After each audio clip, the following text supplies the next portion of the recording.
हरि ओम नमो भगवते वासुदेवाय। श्री ओम नमो भगवते वासुदेवाय।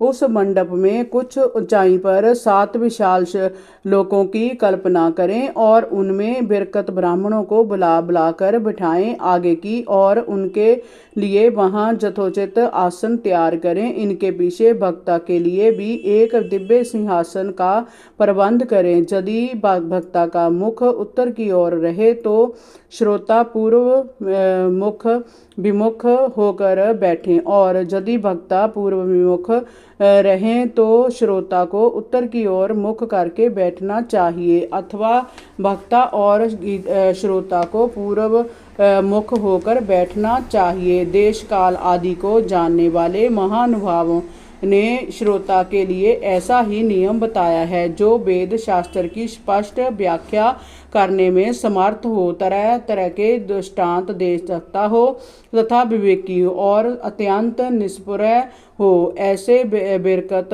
और विष्णु भक्त ब्राह्मण को भक्ता बनाना चाहिए। श्रीमद् भागवत के प्रवचन में ऐसे लोगों को नियुक्त नहीं करना चाहिए जो पंडित होने पर भी अनेक धर्मों के चक्कर में पड़े हुए स्त्री लंपट एवं पखंड के प्रचारक हों। भक्ता के पास ही उसकी सहायता के लिए एक वैसा ही विद्वान और स्थापित करना चाहिए, वह भी सब प्रकार के संशयों की निवृत्त करने में समर्थ और लोगों को समझाने में कुशल हो, तथा प्रारंभ के दिन में से एक दिन पूर्व व्रत ग्रहण करने के लिए भक्ता को क्षौर तथा करा लेना चाहिए, तथा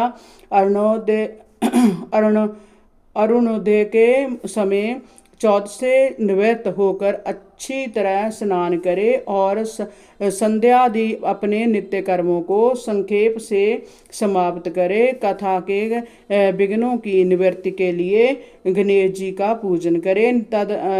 तदनंतर पितरगण का तर्पण कर पूर्व पापों की शुद्धि के लिए प्रायश्चित करें और एक मंडल बनाकर उसमें श्री हरि को स्थापित करें। फिर भगवान श्री कृष्ण को लक्ष्य करके मंत्रोच्चारण पूर्वक कर्मश पौरुषोपराचार्य विधि से पूजन करें और उसके पश्चात प्रदक्षिणा तथा नमस्कार आदि कर इस प्रकार स्तुति करे। करना निधान में संसार सागर में डूबा हुआ और बड़ा दीन हूँ, कि कर्मों के मोह रूपी ग्रह ने मुझे पकड़ रखा है। आप इस संसार सागर से मेरा उद्धार कीजिए। इसके पश्चात धूप दीप आदि सामग्रियों से श्रीमद् भागवत की भी बड़े उत्साह और प्रीति पूर्वक विधि विधान से पूजा करें। फिर पुस्तक के आगे नारियल रखकर नमस्कार करें और प्रसन्न चित्त से इस प्रकार स्तुति करें। श्रीमद् भागवत के रूप में आप साक्षात श्री कृष्ण चंद्र ही विराजमान है। नाथ मैंने भव सागर से छुटकारा पाने के लिए आपकी शरण ली है। मेरा जय मनोरथ आप बिना किसी विघ्न बाधा के सांगोपांग पूरा करें। केशव मैं आपका दास हूँ। इस प्रकार दीन वचन कहकर फिर भक्ता का पूजन करें, उसे सुंदर वस्त्राभूषणों से विभूषित करें और फिर पूजा के पश्चात उसकी इस प्रकार स्तुति करें। शुक स्वरूप भगवान आप समझाने की कला में कुशल और सब शास्त्रों में पारंगत है।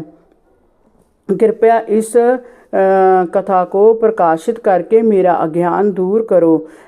फिर अपने कल्याण के लिए प्रसन्नता पूर्वक उसके सामने नियम ग्रहण करें और 7 दिनों तक यथाशक्ति उसका पालन करें। कथा में विघ्न ना हो इसके लिए 5 ब्राह्मणों को और वर्ण करें।